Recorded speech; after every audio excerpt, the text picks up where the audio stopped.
Hi, Mr. Chairman, we are live. We're live. All right. I'll wait one more minute.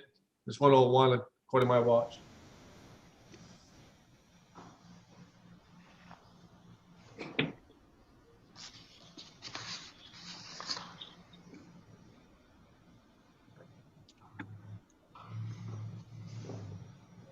Good afternoon, everybody. I hope y'all are doing well. Well, Mayor, There, doing good, thank you. everybody's doing lovely. Everything's good, thanks. Good.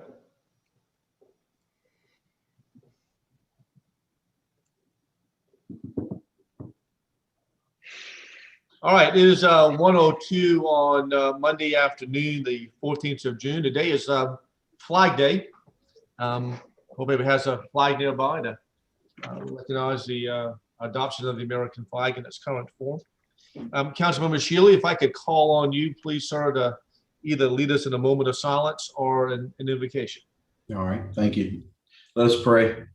Our dear Heavenly Father, we thank you for the blessings of this day, Lord, the blessings that you give us every day. And Lord, we ask that you'll watch over our meeting, Lord, that what we do will be acceptable to you. And we ask that you'll continue to protect those who protect us every day. For it's in your holy and precious name we pray. Amen. Amen. Thank you very much. Appreciate that. You should have got a copy of our minutes from the May 21. I'll entertain a motion to adopt those minutes. Move for approval. Is there a second? Second. All those in favor? Any opposition?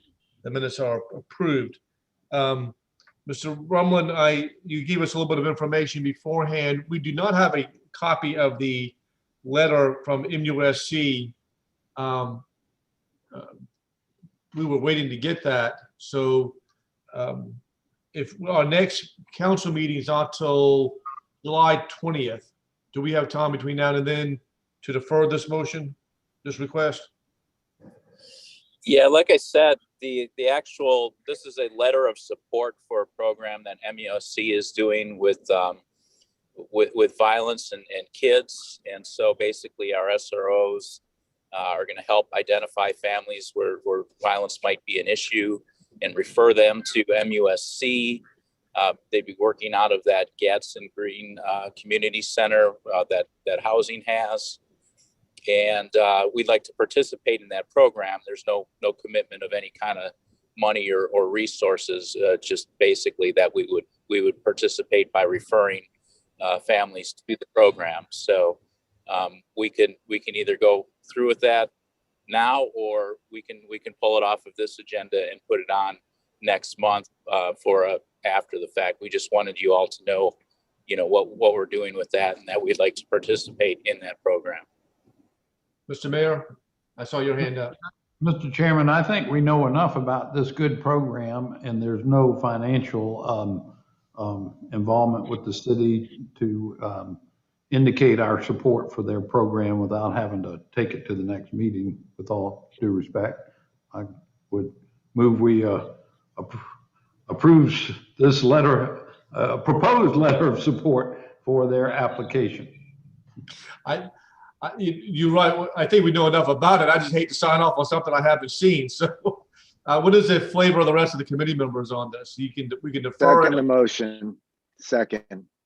The motion to Let's get through proceed. this. Yeah. I'm sorry. Okay. Any further discussion? Councilmember Sheila, I saw your hand up. Did you? Well, I was just going to ask Steve if he knows if they would be able to get something to council tomorrow or before tomorrow night. Again, we're relying on MUSC. They're the ones that have the letter. We can call over there and see if we can get it. I can try and make that happen, but I can't promise you they'll give it to me. So. Okay, well, thank you. Yeah, I certainly don't want to hold it up either. So. Yeah, Steve, Mr. Chairman. Yes, sir. Mr. Chairman, just really quickly, I think Councilmember Shealy and the mayor both sit on the Health and Wellness Advisory Committee, and we got a presentation about this whole program from the director, and it's an incredible program. I don't see any letter that they can write for the city in support that would be anything but completely acceptable to this committee. So yeah. I would just authorize the mayor when that letter comes along to sign it. If he needs to edit it, have at it. Okay. It would be nice to have a copy of it before anything, but I understand. So the motion is to go ahead and approve agenda item number 3. All those in favor signify by saying aye. Aye. Any opposed? The ayes have it. Item number 4 is a presentation proposal by Lynn's Foundation. Who's going to cover that for us, please? Mr. Chairman, I have that. I had actually invited a couple people onto the call and I don't see them here. So I'll go ahead and explain it and answer any questions best I can. The Lens Foundation is set up by a gentleman by the name of George Reith. And he came down from New York. He has some money that he would like to use for charitable purposes.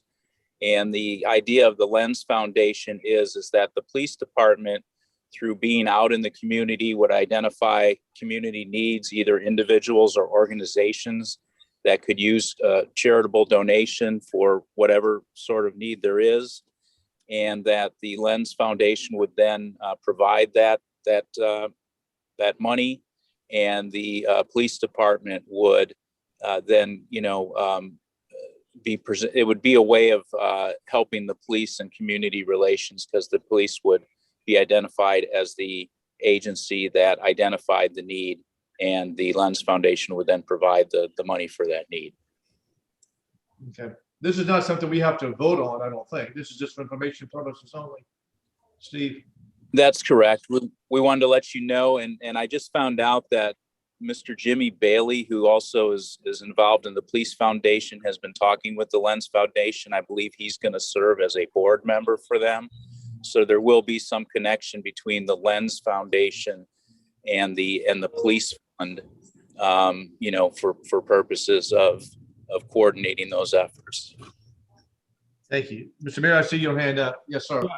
I can provide a little more background, and big thanks to Mr. Reith, who was introduced to me by a friend of mine, and he had indicated he had interest in helping police. He had already just founded this Lens Foundation, which that stands for Law Enforcement Neighborhood Support.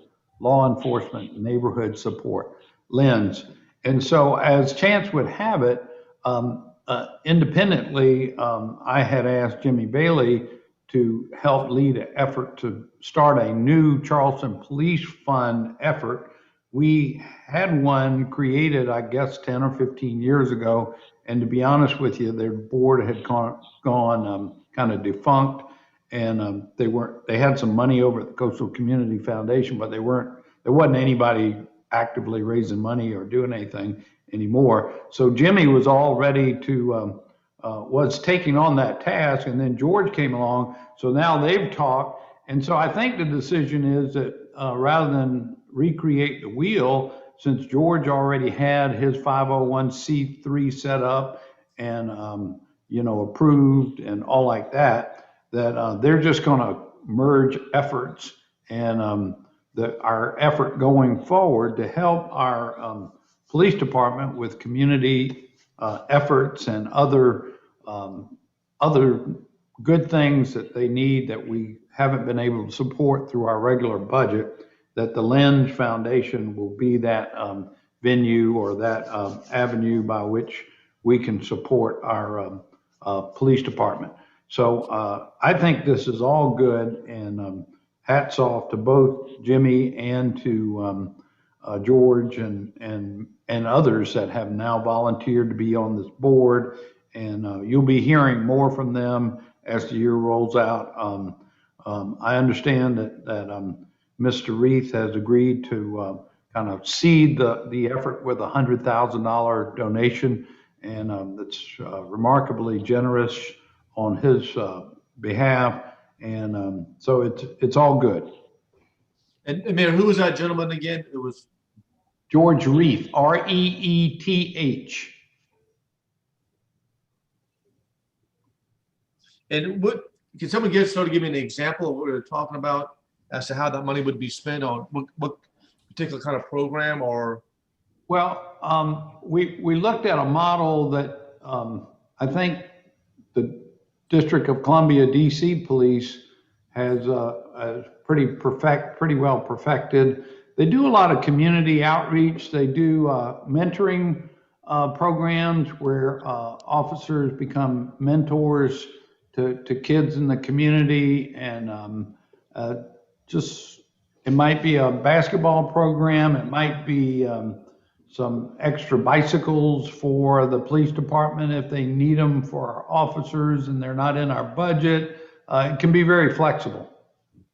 This sounds very similar to a program I observed being implemented in Los Angeles in the Watts area.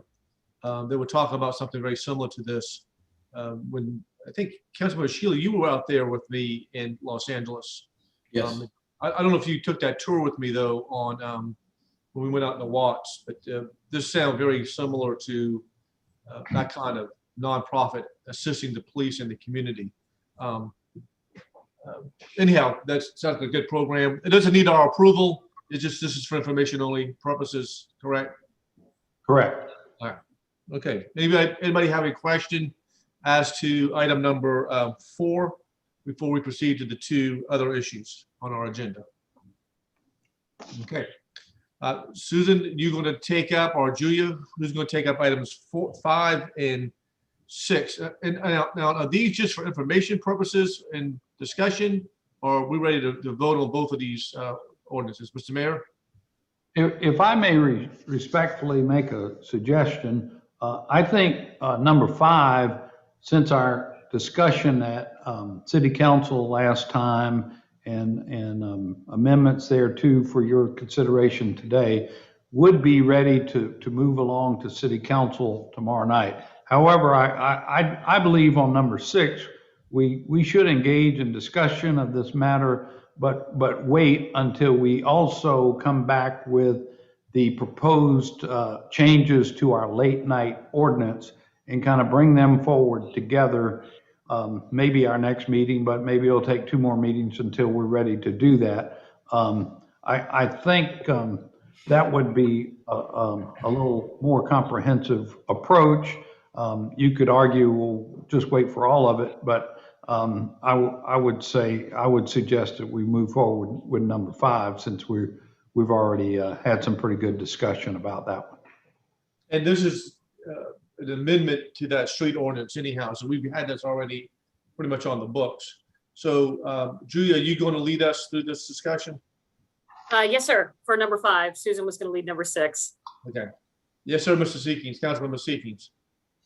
So just a matter of procedure, we gave, I'm just trying to refresh my recollection here. Mhm. Am I not correct that we gave first reading to that part of the ordinance that dealt with the street vendors, correct? That's correct. So I guess we're gonna get advice today from some amendments to that. I'm not sure that, do we need to vote on that, or will that just go back to City Council as an amendment because it's already gone out of this committee's hands and gone on to City Council for first reading? I think we were proposing it to you all to sort of take your temperature on some proposed Okay. amendments, and then you could report it out if you recommend or not. Okay. Okay, great. All right, fair enough. I'll go ahead then. So what you have in front of I you have is, to interject, Julia, one thing. I read this thing and I got confused just reading it. So try to help me unconfuse myself on this thing because it just kept on bouncing around a little bit too much. So. I will do my level best. So what we're starting with as the base is what council adopted for first reading. And after that meeting, we met with staff, particularly the Chief Fire Marshal, Mike Gelazada, who's on this call, if you have any questions for him. And so these are some recommended changes coming from staff level to you. And the first is an easy one, removing reading material from the section B. The other one is where we left the 100-foot proximity requirement. We wrote in a special, or suggested a special exception for any kind of special event permits. We've put in the business license, peddler's permit, and operational permit requirements, which are for every food vendor, be it on private or public property. We included some requirements that they satisfy the noise ordinance for the late night entertainment provisions. And then we also put in here a requirement that they have a 10-foot setback from the right of way, and they're also responsible for crowd control for people waiting to purchase things from their vehicle. And those are the 5 suggested revisions that are coming out of staff. So when I look on the very last page of this, I think it's in the section D, Mhm. it should be the responsibility of the mobile food vendor to position their operation, vehicle, equipment in such a manner to reduce or eliminate interruptions. That's what you talk about as the major addition to this thing, right? This is Right, our the crowd control. Correct. The 10-foot setback is trying to keep crowds that are waiting in line from blocking the sidewalks, essentially, and forcing people to walk into the street to get around them. It's to require that they carry So on. most of these guys that I observed are one person, maybe a two-person operation. So is this going to be dictated more by the position that they're located in, more so than they're actually going out there to shoot people around? I guess that's what we're trying to accomplish. I believe see a lot of so. nodding heads on that. So, okay. All right. Anybody else want to pick up any discussion on this? Yes, sir. Councilmember Shealy. Thank you. On the times for shutting down, I guess I was just curious as to why we wouldn't want to uniform a shutdown time, why we'd have a different time for mobile vendors than we do, your brick and mortar businesses there.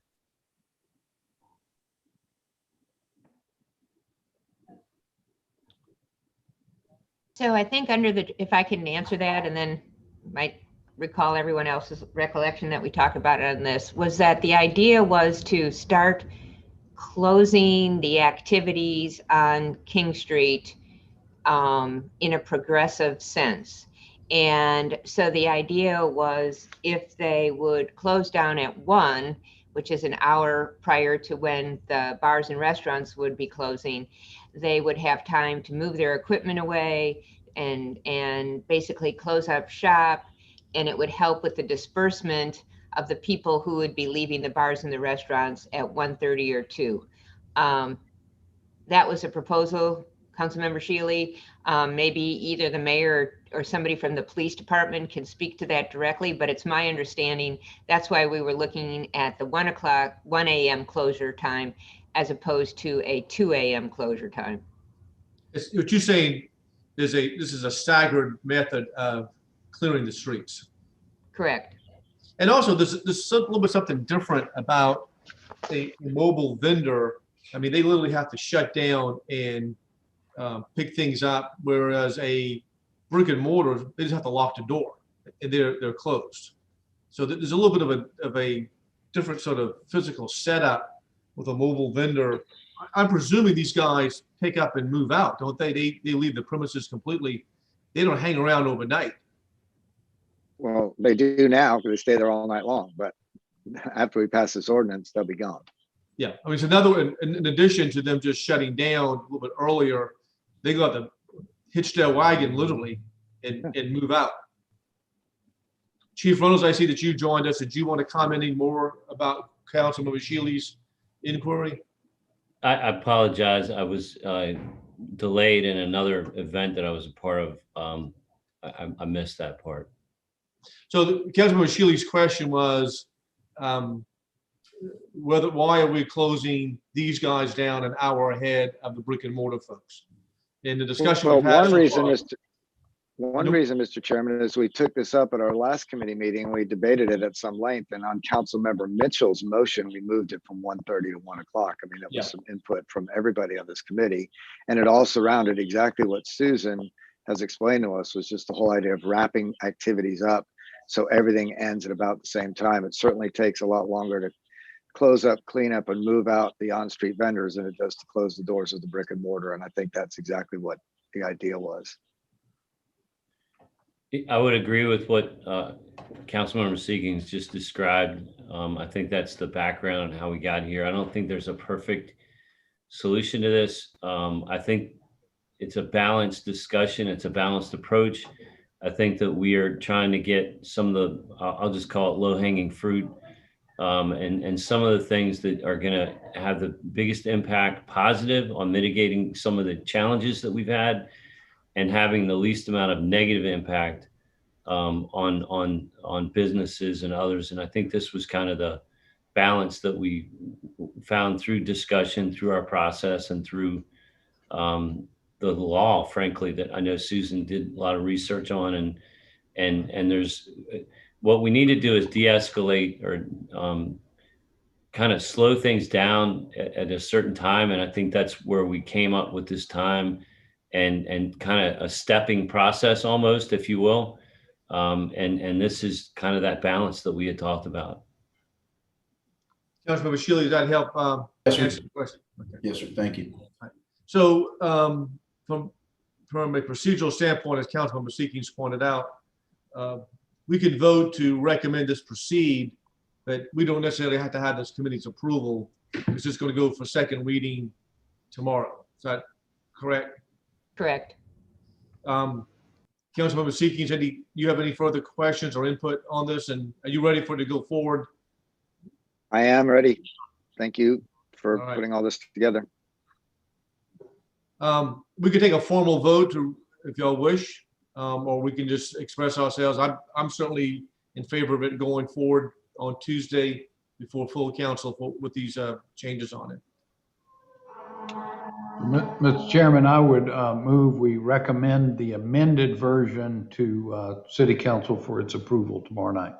Is there a second to that request, that motion? Second. Any further discussion? All those in favor, signify by saying aye. Aye. Aye. Any opposed? Okay. All right. Very good. Now, Mr. Mayor, you would prefer that item number 6, we just have a general discussion about that without recommending that, without taking a vote on item number 6? I would respectfully suggest that. I'm not sure this is ready for prime time just yet. It's a unique situation because we have an ordinance that was originally passed, I think back in 1976, that disallows the service of beer and wine, not liquor drink, but beer and wine, after 1:30. And we were not enforcing this ordinance. And so if we wanted to enforce it, it needs to be cleaned up and the definitions improved and all like that.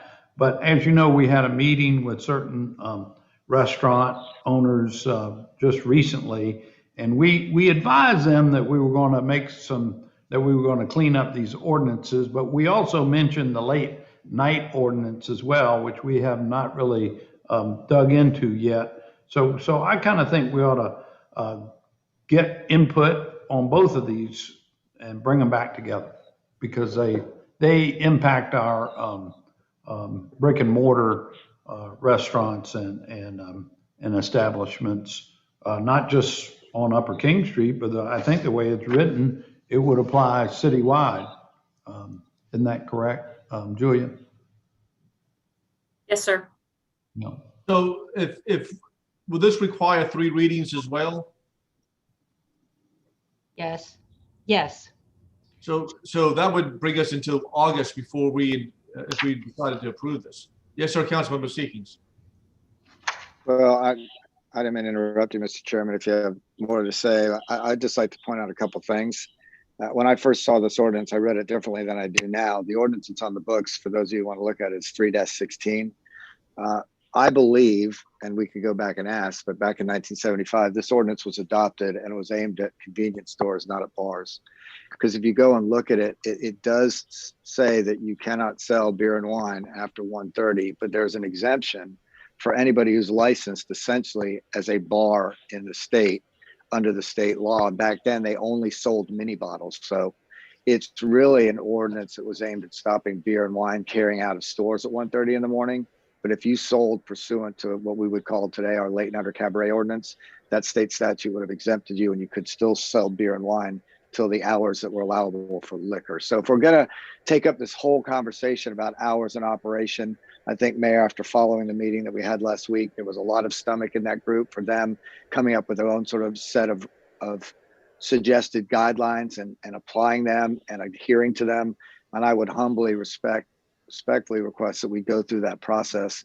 And I do think that we told them we wouldn't rain any more ordinances on their head until we'd had a little bit further conversation and see where we could get cooperatively. And I don't think the amendment of this ordinance really accomplishes any of the objectives that we were looking at, Chief. And I'm certainly willing to hear differently from you, but I agree with you, Mayor. I think this needs a lot more discussion and some more thought. And what I understood from all of this was that this really was cleaning up. Because as you said, Councilmember Seekings, back when it was passed, there were liquor bottles, mini bottles, I'm sorry, were still in effect. And this is post mini bottle. And so there was a state law that kind of somewhat preempted what we could and could not do with the sale of liquor. I mean, that was sort of the discussion we had on this. We couldn't touch that part of the liquor sales on here, the alcohol sales on here. No, that's not correct, Mr. Chairman. We were just trying to stop the sale of beer and wine after 1:30. We could have stopped the sale of beer and wine at liquor at 1:30 back in 1975 too. And you might recall, we went from 4 o'clock till 2 o'clock. We're not preempted by state law from setting hours of operation and the sale of liquor over the counter in bars.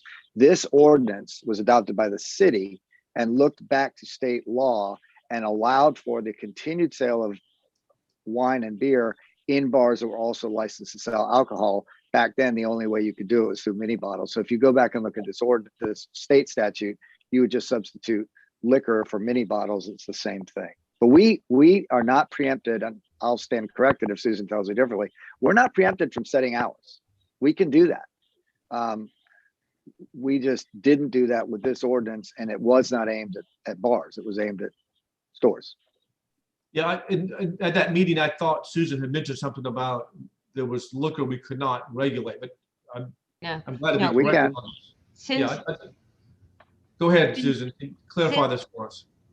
well, since this time, and I think actually the ordinance was passed in 2000, but since that time, a lot has changed on the state level with regards to the regulation of alcohol. You know, mini bottles were abolished, local option sales tax was enacted, or local option sales was enacted. And so basically, local municipalities do have the authority to regulate the hours of sale of alcohol, beer, and wine, if you would choose to do so. Okay. Right. Well, I'm glad for that clarification. Which is probably even more reason that we just have discussions on this, and so people know what we're thinking about, and wait until we get more input. Yes, sir, Mr. Mayor. So 2 points, if I may. That some of that same group of owners that we met with 3 or 4 weeks ago indicated that they welcome some graduated closing, you know, whereby last call is given at some point and lights out at another point. And some of that kind of thing is addressed in the late night ordinance, but it was, I think, presented as a 6-month trial period. And so that's why I think this whole issue goes hand in hand with the late night ordinance, and we need to clear that up. But I do agree with them that if there's some way we can structure last call and closings to where people have more of a window of time at which they're finishing their drink and then they can't get another drink, they got to leave, it would lessen the likelihood of a big exodus when the door gets locked. So that's one point. The other point, Councilmember Seekings raises an interesting point as to why this 316 was originally put in place. And in fact, that is something that we need to address. I remember Chief Reynolds mentioning that after 2 o'clock, when the doors were locked on Upper King, that many people were just going to the little corner store right next door and getting a 6-pack or another bottle of wine, and the party was continuing right there on the street in somebody's car and whatever. So maybe the original intent, Councilmember Seekings, of this ordinance is in fact what we still need today. Maybe we should I'm pretty sure it is, Mr. Mayor. And I think also you got business licensing issues with some stores serving after certain hours too. But I've looked at this pretty closely. I'm convinced that's exactly what this ordinance was put in place for. Well, we just need to, I think even more reason than ever now, hearing this general discussion, let's bring this out for people to chew on some more, hear from council how they feel about it, get some more of these folks out there on the street to tell us how they feel about it, and we can bring it up for more further discussion in July. Councilmember Shealy, anything you want to add to this? Are you comfortable with where we're headed with this so far? Yeah, I'm comfortable with it. I'm fine. Chief, anything? I would just reiterate a very healthy dialogue that we've all had with the business community. And that is that we're not trying to harm good businesses that are doing the right thing for all the right reasons. There are some businesses that are not adhering to what the mayor just described as I think would be a healthy business practice of last call, for example, at 1:30 and turning some lights on and doing things which many of our businesses are already doing. And then there's some who have chosen to violate anything that I would describe as being responsible and helpful. And we need to deal with those businesses, and we are and will be, that continue to violate a whole variety of things. And so I think what we agreed is we want to encourage and support the good businesses that are doing the right things, and then effectively deal with those that are not, that are creating significant problems, that are contributing to, frankly, the problems that we've had directly and indirectly in a variety of ways. So I think this is healthy, though, as the mayor said, and I think all of you have said, this conversation is really important to have some visibility to this issue. And it may be less about the exact time that things close and more about responsible business behavior and practices. However, I think that this conversation, I believe, is very important and worthy of some illumination so that we have positive peer pressure and frankly, legal support from our team here and a variety of other factors to deal with those businesses that are creating harm to our city. And Chief, I agree with what I heard from that group when we met with them. There's the idea of uniformity on here, and the folks who are abiding by this and are very responsible for this, they would like to see this kind of uniformity across the board with everybody. For those who don't comply with the spirit of these, the end of sale of alcohol and liquor. And that it does make sense that we just look at this stuff from a broad perspective to make sure that all of these ordinances are consistent and supplementing one another and not stand in contradiction of one another. So I don't know if we need to take a motion on this. We just accept this for discussion purposes only, and move on from there. Is that okay with you? I would Ms. just- Espina? I would just say this, Mr. Chairman, I don't think it's gonna be ready in July either. I think we need to go through the summer and work with all the different teams that are out there and bring it back in the fall, if ever, to talk about it. I just don't think it needs to keep coming back up every month until we've gone through this entire process, because it will add stress and workload to everybody who's on this call. Yep, good point. Mr. Dina, do we need to take any other action? Just leave it like as it is for discussion purposes only. Well, I'd make a motion just for the record, that you are not taking any action on it and that it is for discussion purposes only. Okay. So moved. Is there a second? Second. Thank you. All right, any further discussion about that part of it? Just one quick question, Mr. Dina, before we leave this. As this ordinance is written down, are non-consumption, so just a sale of beer and wine, is that prohibited from these convenience type stores, the way this ordinance is written? Can you just clarify that for me as well? Yes. Council member, I would say the way it's written, yes. Okay, So good deal. tell me that again, Susan, if we were to go out tonight and enforce this ordinance, what would it enable us to do with that convenience store on the corner? According to this ordinance, if they're selling after 1:30, unless they have some special exception or exemption that we don't know about, and I would like to check. I mean, there are obviously some odd zoning rules and grandfathering in of different places. But I would recommend that Mayor, before any action is taken, we would just look at each business who may be implicated and do a little bit further research. But certainly, if you read it plainly, it would apply to any store, beer parlor, I'm not sure what a beer parlor is, or other place of business or commercial establishment. Sell, give away, dispense, or permit consumption. Right. All right. Thank you. Councilwoman Mitchell, we're about to adjourn. You're here just in time. So moved. For your edification, Councilwoman Mitchell, the two ordinances with item number 5 and number 6, there were some changes for number 5, and we moved for it to go forward to council for full recommendation, make those changes. And item 6 was just for discussion purposes only.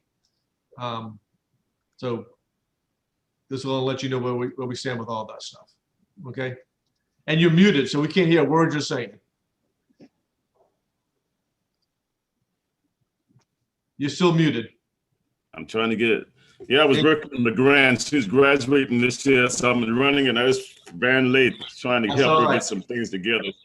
She's graduating from Burke this week, so I was running, and I just, the time. Speeding down from North Charleston, speeding down from Latson, where she lived, coming down here and trying to get back. I said, oh, shit. But it's all right. It's good. It's that time of year. That's okay. Yeah, graduation time. Graduation time. All right, everybody. I don't need to prolong this meeting longer than necessary. Is there any other business that needs to come in front of this committee? Seeing none, we are adjourned, and I'll see you again, many of y'all